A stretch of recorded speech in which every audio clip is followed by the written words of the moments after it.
thank you first for coming. Needless to say, it's easy when we send you a form and say, hey, can you come spend some time with us on a Monday to fill it out and say we'll be there. But it really does pay off when you get here, so I really do appreciate that. Needless to say, we're very excited today with the all-new product that we're going to unveil. We're one of 10 cities across the country, so it's a pretty big deal to have this in Denver. I got to tell you, I really got to thank our team for picking Denver as one of the places. It's a really important product for us. You guys know what we can do with this thing. You know what we've done with it in the past. So far this year, we're up 24% year over year, and Ford is the #1 growth brand in the Denver region. Think about that. Better than Subaru, better than Hyundai, better than anybody. You guys are delivering every single day.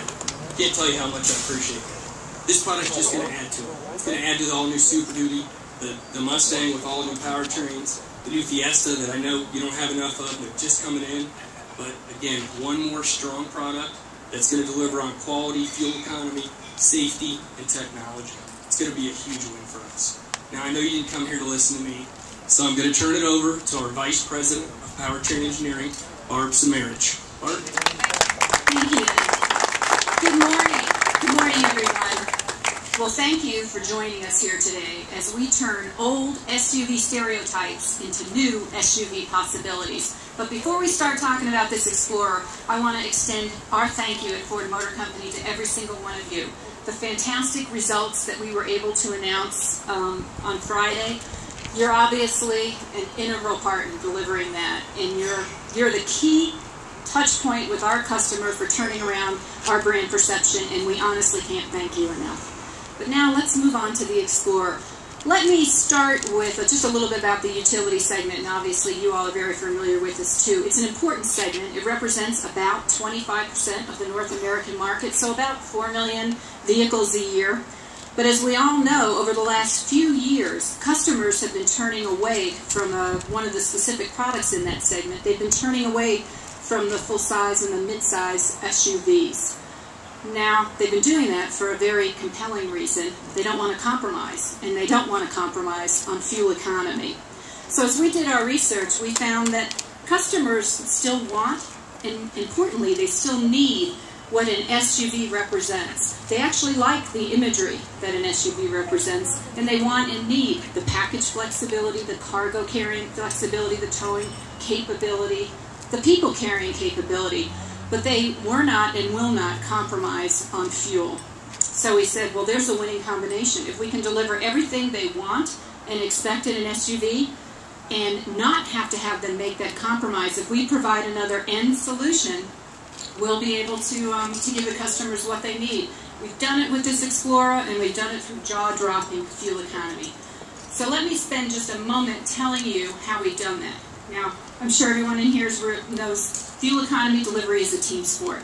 Everything from the aerodynamics, the rolling resistance of the tires, the electrical load usage goes into being optimized to give the best fuel economy. I'm perhaps biased on this, but I think the engine and the powertrain play the biggest part. So in our new Explorer, we will have 2 engines. We'll have a 2-liter EcoBoost engine, so turbocharged direct injection engine, that will deliver 30% better fuel than the outgoing V6 in the product today. It'll also deliver at least 237 horsepower and 250 foot-pounds of torque. The second engine, our base engine, is a 3.5-liter V6 naturally aspirated. That engine will deliver 20% better fuel than the outgoing V6 in the Explorer, in addition to providing 290 horsepower and 254 foot-pounds of torque. And those engines, they represent everything you would expect and our customers would expect from a modern engine. All features and technologies like twin independent variable cam timing, etc. So, with that backdrop, what I'm going to do is ask Maury Callum. Maury, join me up here. Maury is the head of design for North America. And we don't want to make him wait anymore. We feel for Maury to do justice to this vehicle, we've got to unveil it. So here it is, the reinvented Explorer.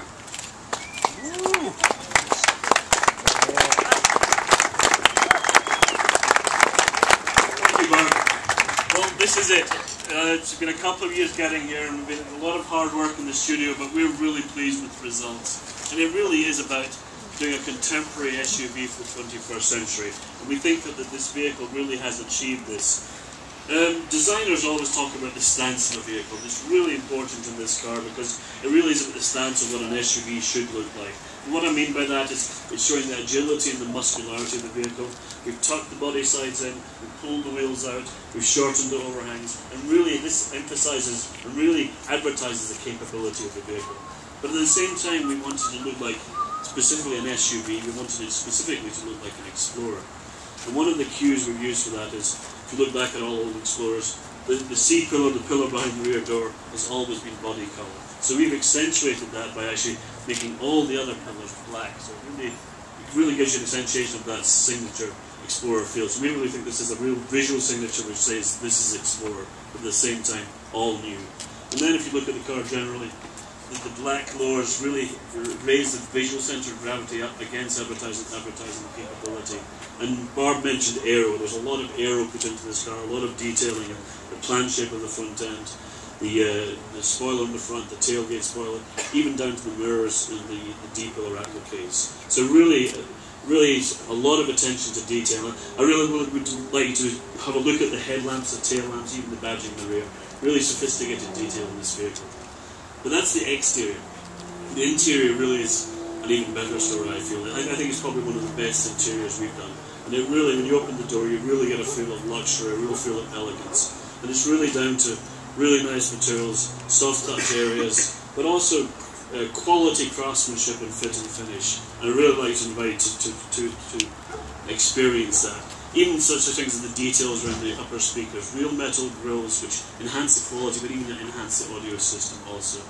And the focus of the interior is what we call the laid-back centre stack. It contains the new My4 Touch, and it contains the Media Hub, and that really gives the customers the technology and the connectivity they're looking for.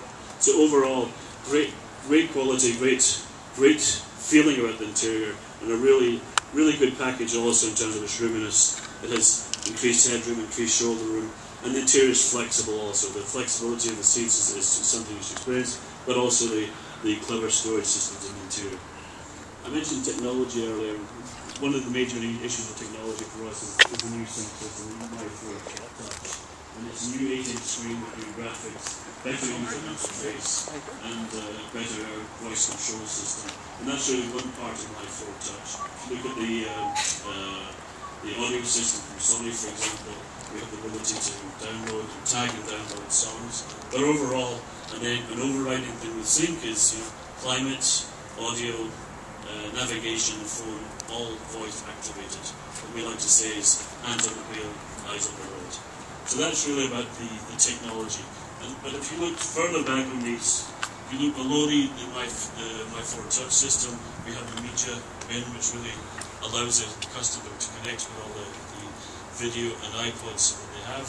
And then further back from that, we have the terrain control system.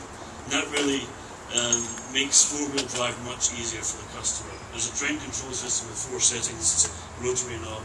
You have normal system, you have driving in the mud, driving in the snow, driving in sand. And it really makes the novice driver an expert at four-wheel drive driving. And that really controls the powertrain, the drivetrain, to really drive optimally in these conditions. And again, it helps the fuel economy that Barb was mentioning earlier. So that's really an idea of where the technology is. In the centre of that switch, there's actually a hill descent switch as well, which actually helps when you go down a steep hill, so you don't go too fast. So again, just an idea of some of the technology in the vehicle. On top of technology, we have a lot of safety features. We have world-first safety features. On the second row, there's an available inflatable seatbelt. And this is a world-first, and it's really helpful for kids and older people to really reduce head, neck, and chest injuries. The seatbelt inflates in an accent that really